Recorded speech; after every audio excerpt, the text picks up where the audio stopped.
Good morning बच्चों। आज हम लोग कक्षा 12 जीव विज्ञान अध्याय 8 मानव स्वास्थ्य तथा रोग में भाग 4 प्रतिरक्षा या इम्यूनिटी का अध्ययन करेंगे। प्रतिरक्षा क्या है? शरीर का वह तंत्र जो रोगजनक अर्थात सूक्ष्म जीवों से हमें रक्षा प्रदान करता है। प्रतिरक्षी तंत्र तथा इस विशिष्ट क्षमता को प्रतिरक्षा कहते हैं। बच्चों, हमारे शरीर में इस तरह की क्षमताएं होती हैं जो रोगजनक या बाह्य कारकों से हम लड़ने में सक्षम होते हैं। हमारे शरीर में इस तरह की व्यवस्था है कि हम रोगजनक या बाह्य कारकों से या सूक्ष्म जीवों से लड़ने के लिए हम अपने शरीर में स्वयं एंटीबॉडीज बनाते हैं। अर्थात दुश्मनों से लड़ने के लिए हम अपने शरीर में सैनिक तैयार करते हैं और उन दुश्मनों को पहचान कर, उस सूक्ष्म जीवों को पहचान कर हम मार गिराते हैं। इस तरह की व्यवस्था हमारे शरीर में होती है जिसे हम प्रतिरक्षा कहते हैं। ठीक है बच्चों, अर्थात हमारे शरीर में इस तरह की व्यवस्थाएं होती है रोग से लड़ने की। जैसे यदि हमें जुकाम हो जाता है और जुकाम में जब हम संक्रमित हो जाते हैं तो हम मेडिसिन लेते हैं। मेडिसिन लेने के बावजूद भी 1 हफ्ते में ही जुकाम ठीक होता है। यदि हम मेडिसिन नहीं लेते हैं तो भी हमें जुकाम जो है 1 हफ्ते में ठीक हो जाता है। और यदि आपकी त्वचा कहीं से हल्का सा कट गया है, वहां से ब्लड स्रावित होने लगा, तो यदि हम कोई दवा या मेडिसिन न लें तो उसके बावजूद भी कुछ मिनटों में वहां पर ब्लड स्रावित होना रुक जाता है, क्योंकि हमारा शरीर उस स्थान पर, कटे स्थान पर ब्लड का थक्का जमा देता है जिससे रक्त स्रावित नहीं हो पाता। तो इस तरह की व्यवस्था हमारे शरीर में होती है, ठीक है, जिसे हम प्रतिरक्षा कहते हैं। बच्चों, यह प्रतिरक्षा 2 प्रकार की होती है। तो चलिए हम इन प्रतिरक्षा के विषय में अध्ययन करते हैं। तो यह प्रतिरक्षा बच्चों 2 प्रकार की होती है और पहले प्रतिरक्षा को हम लोग बोलते हैं सहज प्रतिरक्षा। सहज प्रतिरक्षा।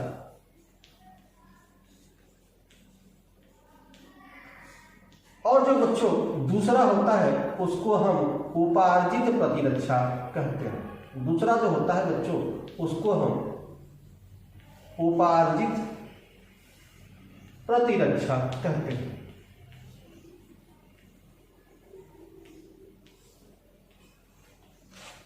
जो बच्चों यह सहज प्रतिरक्षा होता है, यह सहज प्रतिरक्षा बच्चों अविशिष्ट प्रतिरक्षा होती है तथा यह हमें जन्म से प्राप्त होती है। और जो यह उपार्जित प्रतिरक्षा है बच्चों, यह विशिष्ट होती है तथा यह जन्म के बाद हमें प्राप्त होती है। तो इन दोनों के विषय में विस्तार से हम अध्ययन करेंगे। तो चलिए पहले हम अध्ययन करेंगे सहज प्रतिरक्षा। सहज प्रतिरक्षा बच्चों, सहज प्रतिरक्षा मैंने आपको बताया कि सहज प्रतिरक्षा एक अविशिष्ट प्रतिरक्षा होती है। क्या होती है बच्चों? अविशिष्ट प्रतिरक्षा यह होती है। सहज प्रतिरक्षा क्या होती है? अविशिष्ट प्रतिरक्षा होती है। यह अविशिष्ट प्रतिरक्षा होती है। अविशिष्ट प्रतिरक्षा।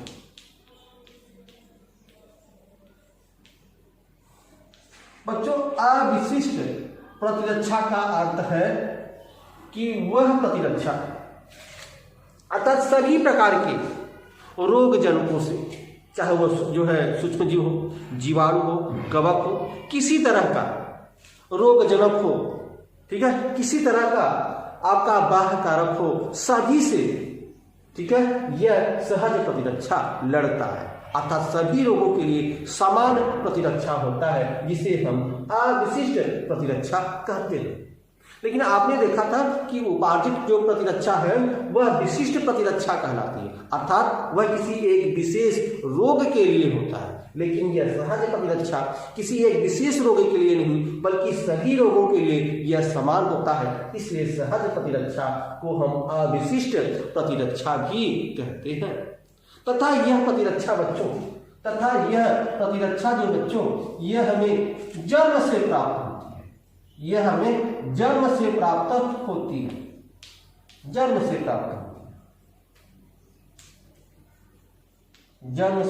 प्राप्त होती है।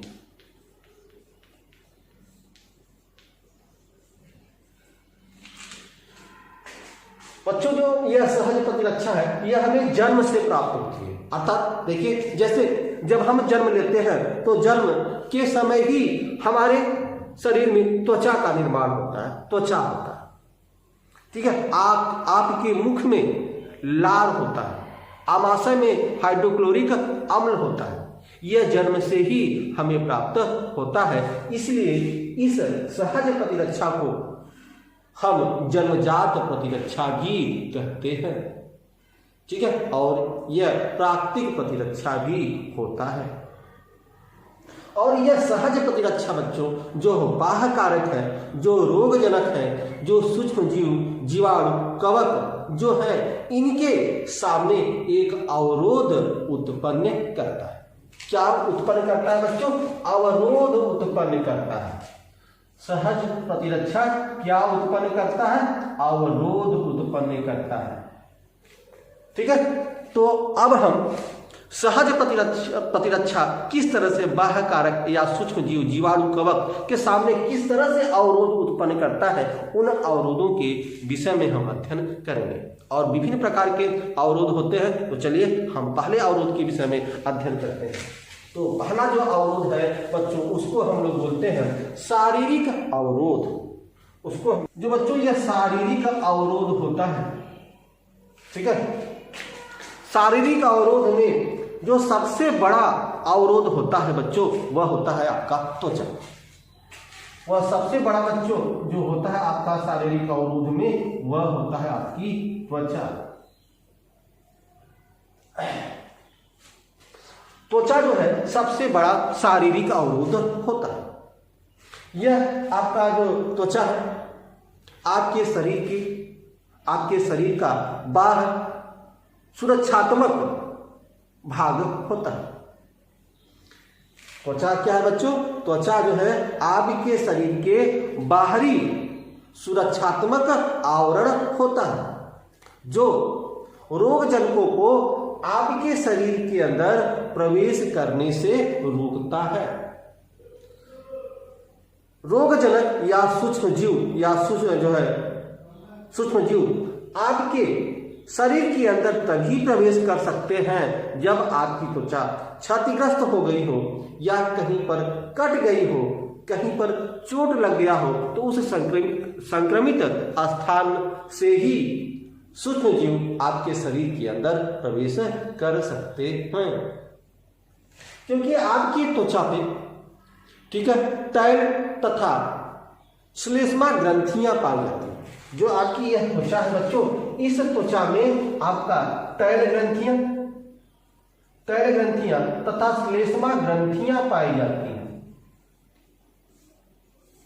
ठीक है। इस आपके त्वचा में तैल और श्लेष्मा ग्रंथियां पाई जाती हैं और इस ग्रंथियों में कुछ अम्ल स्तर जो है स्रावित होता है, जैसे आपका लैक्टिक अम्ल, बसीय अम्ल।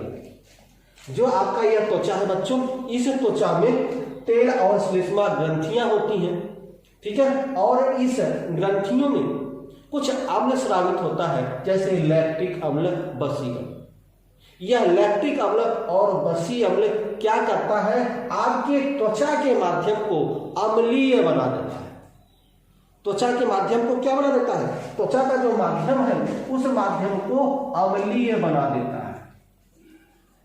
और जो सूक्ष्म जीव होते हैं वह अम्लीय माध्यम में नष्ट हो जाते हैं। इस तरह से त्वचा जो है हमारे शरीर की रक्षा करता है। ठीक है। तो शारीरिक अवरोध में मैंने पहला जो है देखा बच्चों, त्वचा जो सबसे बड़ा अवरोध है, जो सूक्ष्म जीवों को आपके शरीर में प्रवेश करने से रोकता है। कुछ और भी आपके जो है शारीरिक अवरोध हैं, जैसे श्वास नली,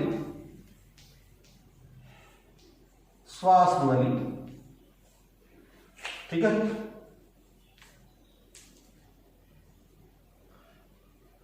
जठरांग,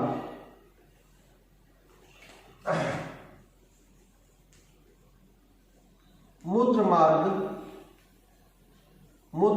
मार्ग पथ पर एपिलिथियम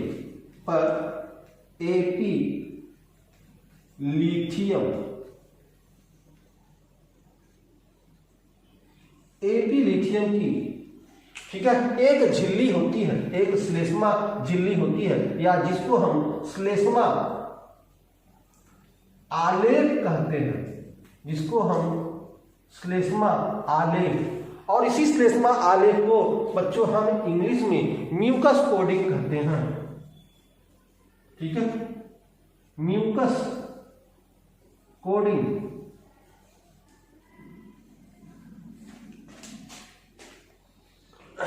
ध्यान रखिएगा बच्चों, जो आपका दूसरा शारीरिक अवरोध है उसमें आपका श्वास नली जठरांग मूत्र मार्ग पथ पर एपिलिथियम की श्लेष्मा आलेख, ठीक, की एक परत होती है, एक झिल्ली होती है, ठीक है, जो आस्तरित होती है, ठीक है, और यही जो आपका श्लेष्मा आलेख है या श्लेष्मा झिल्ली है, सूक्ष्म जीवों को आपके शरीर के अंदर प्रवेश करने से रोकती है। जैसे बच्चों जो आपकी यह श्वास नली है, जो आपकी ये श्वास नली है, श्वास नली की जो अंदर की आपकी जो अस्तर है, एपिलिथियम, जो एपिलिथियम की परत है, उस पर क्या होता है, उस पर जो है श्लेष्मा आलेख होता है, श्लेष्मा की झिल्ली होती है, जो चिपचिपी होती है, और जब आपके श्वास नली के माध्यम से कोई सूक्ष्म जीव आपके शरीर के अंदर प्रवेश करने का प्रयास करता है, तो यह श्लेष्मा आलेख, ठीक है, चूंकि चिपचिपी होती है, ठीक है, इनको चिपका लेती है और शरीर के अंदर प्रवेश करने से रोकती है। तो इस तरह से आपने देखा कि शारीरिक अवरोध जो होता है, शारीरिक अवरोध में आपने त्वचा, श्वास नली, जठरांग और मूत्र मार्ग पथ पर एपिलिथियम की श्लेष्मा आलेख या झिल्ली होती है, जो सूक्ष्म जीवों को आपके शरीर में प्रवेश करने से रोकती है। तो चलिए अब हम दूसरे अवरोध के विषय में पढ़ते हैं, जिसको हम बोलते हैं कायिकीय अवरोध। कायिकीय अवरोध,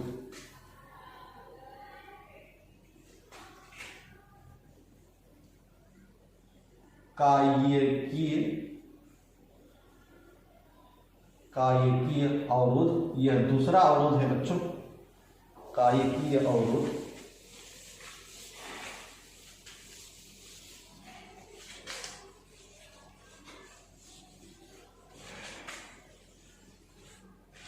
देखिए बच्चों, यह जो आपका कायिकीय अवरोध है, इस कायिकीय अवरोध के अंतर्गत, इस कायिकीय अवरोध के अंतर्गत हम पढ़ते हैं लार,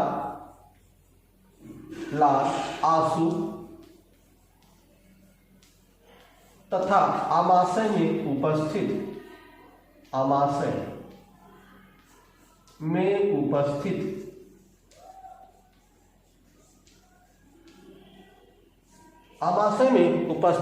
HCl, ठीक है बच्चों, ये आता है आपका कायिकीय अवरोध के अंतर्गत। बच्चों कायिकीय अवरोध के अंतर्गत आपके मुख में जो लार होता है, लार या आंसू में, ठीक है, पाया जाता है लाइसोजाइम।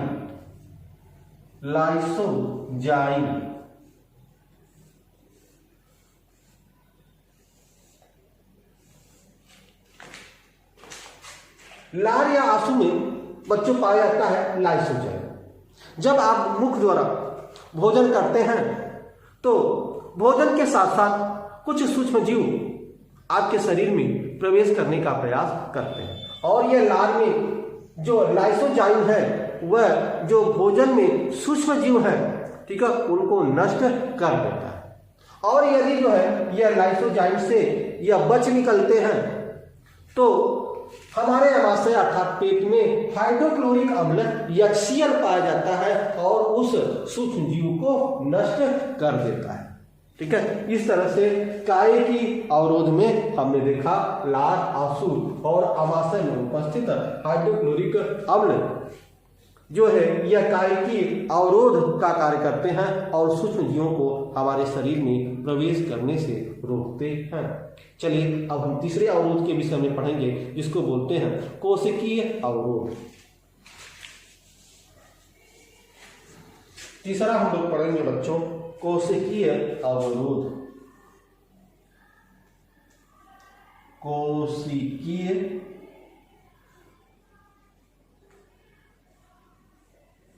कोशिकीय अवरोध।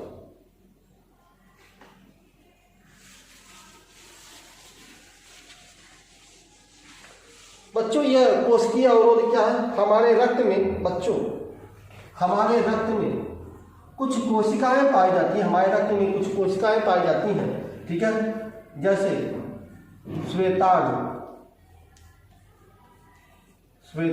जिसको हम WBC भी कहते हैं, ठीक है, श्वेतांग,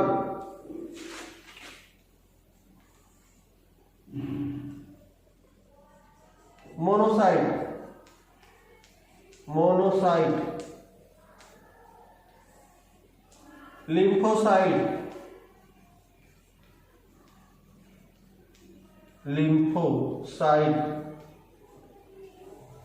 बच्चों यह सभी जो है कोशिका होती है। ये सभी क्या है? कोशिका होती है जो हमारे रक्त में पाया जाता है, जैसे श्वेतांग WBC, ठीक है, अर्थात सफेद रक्त कणिकाएं, श्वेत रक्त कणिकाएं, मोनोसाइट, लिम्फोसाइट, इस तरह की कोशिकाएं होती हैं और जो सूक्ष्म जीव होते हैं, जो रोगजनक होते हैं, उनको नष्ट करके उनका भक्षण करती हैं। और इस तरह से कोशिकीय अवरोध भी हमारी जो है रोगजनक से हमारी शरीर की रक्षा प्रदान करती है। तो चलिए अगला और हम जो है चौथा अवरोध पढ़ने जा रहे हैं। कोशिकीय अवरोध हो गया और चौथा हम लोग पढ़ने जा रहे हैं साइटोकाइन अवरोध।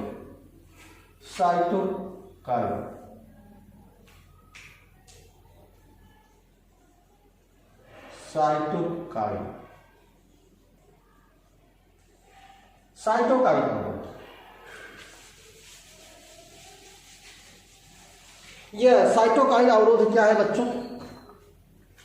तो साइटोकाइन अवरोध बच्चों हमारे शरीर में जो कोशिकाएं होती हैं, इस तरह से कोशिकाएं हैं हमारे शरीर की। मान लीजिए यह वाली कोशिका, ठीक है, संक्रमित हो गई किसी रोग से, किसी सूक्ष्म जीवाणु से क्या हो गया? संक्रमित हो गई। तो यह संक्रमित कोशिका, ठीक है, एक प्रोटीन का स्रावन करती है और उस प्रोटीन को हम लोग बोलते हैं इंटरफेरॉन। यह इंटरफेरॉन प्रोटीन होता है बच्चों, ठीक है, जो कौन स्रावित करता है? जो संक्रमित कोशिका है। किसी रोग से जो संक्रमित हो गई है जो कोशिका, वह कोशिका एक प्रोटीन स्रावित करती है और इस प्रोटीन का नाम है इंटरफेरॉन प्रोटीन। यह इंटरफेरॉन प्रोटीन क्या करता है कि जो असंक्रमित कोशिकाएं हैं इनके ऊपर जो है क्या होता है? इस तरह से लेयर बना देते हैं इनके ऊपर, ठीक है, और इन असंक्रमित कोशिका को, ठीक है, रोग जनकों से अर्थात उस सूक्ष्म जीव से हमारी जो है क्या करते हैं? रक्षा प्रदान करते हैं। तो इस तरह से अवरोध को हम साइटोकाइन अवरोध कहते हैं। ठीक है बच्चों, चलिए अब अगला अवरोध के विषय में हम लोग पढ़ने जा रहे हैं जिसका नाम है प्रदाह अवरोध। प्रदाह अवरोध,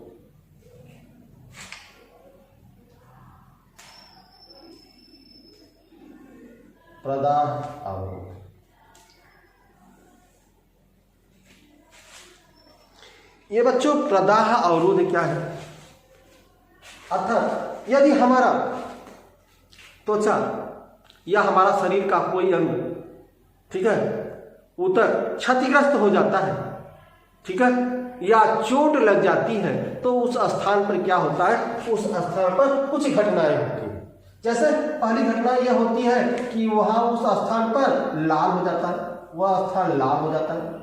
दूसरा क्या होता है? उस स्थान पर सूजन आ जाता है, ठीक है। तीसरा क्या होता है? वहां दर्द महसूस होता है, ठीक है। इस तरह से चीजें जो है वहां पर घटित होती हैं। यदि हमें यहीं पर हमारा जो है त्वचा जो है क्षतिग्रस्त हो गया है, तो इस स्थान पर लालपन हो जाएगा, लाल हो जाएगा, ठीक है, और यह सूज जाएगा और दर्द होने लगेगा। इस तरह से जो है घटनाएं होती हैं। ये घटनाएं क्यों होती हैं, ठीक है, तो इसके विषय में हम लोग अध्ययन करेंगे बच्चों। तो चलिए इसके विषय में हम लोग अध्ययन प्रारंभ करते हैं।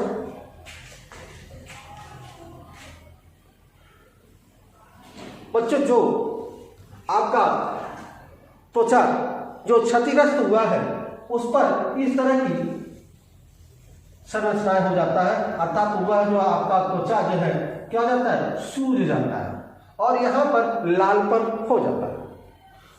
तो यह लालपन क्यों होता है बच्चों? अर्थात जिस स्थान पे हमें चोट लग जाती है वह स्थान जो है लालपन हो जाता है। तो लालपन क्यों होता है उसके विषय में बच्चों हम लोग अध्ययन करेंगे कि यह लालपन क्यों हो जाता है।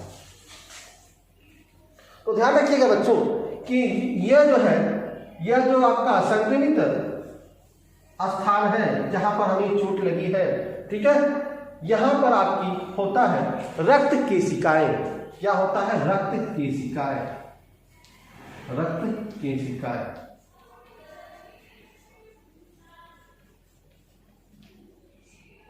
बच्चों यह है रक्त केशिकाएं, रक्त कोशिका नहीं, केशिकाएं माने नली, रक्त नली, ठीक है। तो जो आपका संक्रमित स्थान है वहां पर रक्त केशिकाएं इस तरह से प्रवाहित होती हैं, रक्त केशिकाएं इस तरह से प्रवाहित होती हैं और जहां पर यह संक्रमित हुआ है, ठीक है, उससे जो है जहां पर यह जो त्वचा जो संक्रमित हुआ है या कटा हुआ है, चोट लगी हुई है, ठीक है, उसके इधर जो आपकी रक्त केशिकाएं है, रक्त केशिकाएं क्या करते हैं? जो है रक्त का आदान प्रदान करते हैं, ठीक है। तो इधर की जो आपकी रक्त कोशिकाएं है, जो संक्रमित स्थान है उसके जो है पहले की जो कोशिकाएं हैं उसमें जो रक्त जो है बहता है वह फैल कर बहता है, ठीक है। अर्थात रक्त एक स्थान से दूसरे स्थान तक जाता है शरीर के भागों में और पोषक पदार्थों को जो है एक स्थान से दूसरे स्थान तक पहुंचाता है। लेकिन जो संक्रमित स्थान है जहां पर चोट लगी है वहां पर यह जो रक्त को जो है केशिकाएं हैं वह सिकुड़ जाती हैं। क्या हो जाती है बच्चों? सिकुड़ जाती है, यह सिकुड़ जाती है। जहां पर क्षतिग्रस्त जो है त्वचा हुई है वहां पर जो रक्त केशिकाएं हैं वह सिकुड़ जाती है। सिकुड़ जाने के कारण जो है इस रक्त केशिका का जो व्यास है वह व्यास क्या जाता है? व्यास कम हो जाता है। जब इनका व्यास कम हो जाता है तो रक्त का प्रवाह तेज हो जाता है। यहाँ रक्त का प्रवाह तेज हो जाता है और इस कारण उस स्थान पर हमें लाल हो जाता है, क्योंकि रक्त का जो स्राव है वह तेज हो जाता है और जिसके कारण जो है वह स्थान लाल हो जाता है और उसमें सूजन क्यों आ जाता है? ध्यान रखिएगा बच्चों कि जब जो त्वचा हमारा संक्रमित हुआ है तो रक्त कोशिकाएं, ठीक है, क्या होती है? हमारी पारगम्य हो जाती है।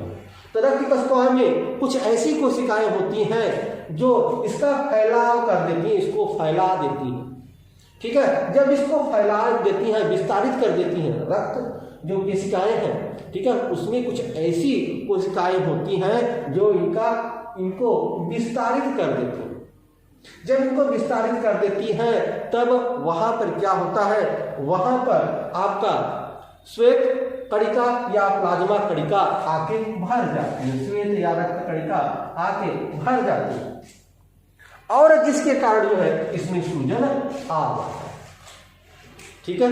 फिर से ध्यान रखिए, जो संक्रमित स्थान पर जो आपकी रक्त कोशिकाएं हैं इसमें कुछ कोशिकाएं पाई जाती हैं। यह कोशिकाएं इनको विस्तारित कर देता है, फैला देती हैं और इसमें जो है श्वेत कणिकाएं, ठीक है, या प्लाज्मा कोशिका आके भर जाती हैं और जिसके कारण यह सूजन हो जाता है, ठीक है। और जो आपकी रक्त कोशिकाएं हैं, रक्त कोशिकाओं में आपका जीव द्रव्य, रक्त कोशिका में आपका पाया जाता है जीव द्रव्य, इसमें जीव द्रव्य पाया जाता है,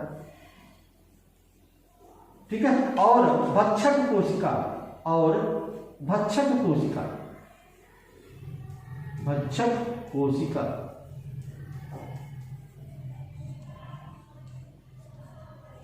ये जो जीव द्रव्य है बच्चों, इसमें एक सीरम पाया जाता है। क्या पाया जाता है? सीरम। और ध्यान रखिएगा कि यह जो रक्त कोशिकाएं हैं, कुछ जो है कोशिकाएं इसमें होती हैं जो इनको पारगम्य बना देती हैं। पारगम्य का मतलब ये आर पार चले जाए। तो जो जीव द्रव्य के कण हैं वह क्या है, यहाँ पर चली जाती हैं और यहाँ पर जो सूक्ष्म जीव होते हैं, जो सूक्ष्म जीव होते हैं, जो संक्रमित जीव होते हैं, क्या करते हैं, यह जीव द्रव्य सीरम स्रावित करता है और इस सीरम के द्वारा इनको नष्ट कर देते हैं। और भक्षक कोशिका क्या है, भक्षक कोशिका इनके अंदर प्रवेश करके इनका भक्षण कर जाती है, ठीक है, इनका भक्षण कर जाती है। और ध्यान रखिएगा, और जो ये भक्षक कोशिका है, ठीक है, कुछ जो है पदार्थ स्रावित करती हैं, कुछ एंजाइम्स स्रावित करती हैं यह भक्षक कोशिका। और जो हमारा क्षतिग्रस्त कोशिका है, ठीक है, क्षतिग्रस्त कोशिका अर्थात जो यह आपका प्रदाह अवरोध है, ठीक है, अर्थात जो जीवाणुओं से जो हमारी कोशिका क्षतिग्रस्त हुई है, यह क्या करता है, भक्षक कोशिका अपने कोशिका को, जो क्षतिग्रस्त कोशिका है उसको भी नष्ट कर देती है। जब उनको नष्ट कर देती हैं तो वहां पर एक पीले रंग का तरल पदार्थ बनता है, एक पीले रंग का तरल पदार्थ बनता है, पीले रंग का तरल पदार्थ।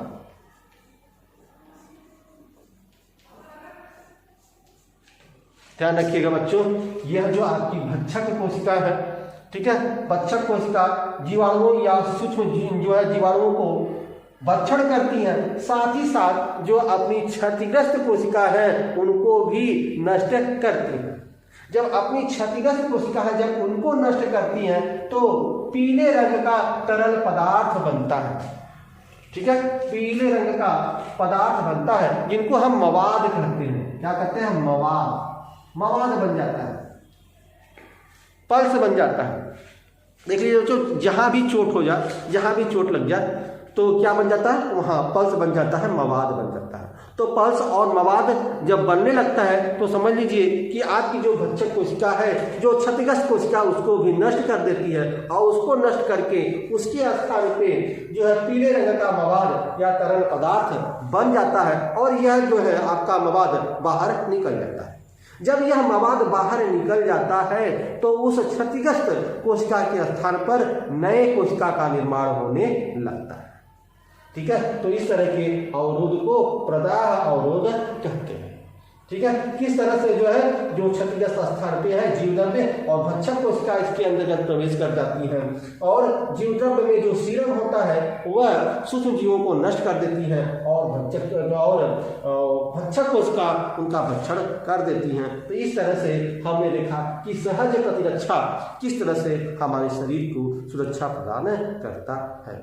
और अगले वीडियो में बच्चों हम लोग उपार्जित प्रतिरक्षा के विषय में अध्ययन करेंगे कि किस तरह से उपार्जित प्रतिरक्षा हमारे शरीर की रक्षा करती है। बच्चों यदि यह वीडियो आपको समझ में आया हो तो लाइक जरूर करें। अगले वीडियो में हम उपार्जित प्रतिरक्षा पढ़ेंगे। तब तक के लिए बच्चों धन्यवाद।